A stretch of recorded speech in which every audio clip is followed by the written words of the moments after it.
Brangus broliai ir seserys, nuoširdžiai kviečiu jūs atvykti į didžiuosius Mergelės Marijos gimimo atlaidus Šilovoje rugsėjo 7-15 dienomis, didžiulė tikėjimo šventė. Mes viešpaties kviečiami atiduoti širdį, dovanoti savo meilę, sustiprinti savo viltį. Tai nuostabi proga ši atlaidų šventė mums, brangieji, mūsų šeimoms ir mūsų tėvynei Lietuvai. Šie metai ypatingi.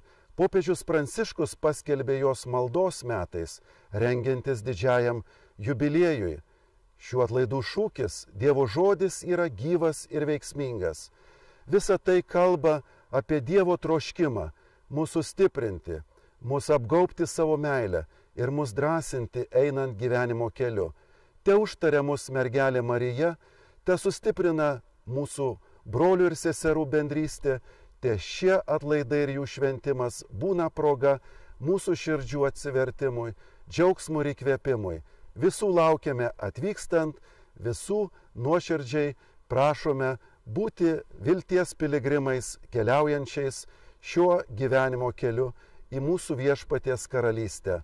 Visi atvykime ir švęskime drauge didžiuosius Šiluvos Mergelės Marijos gimimo atlaidus.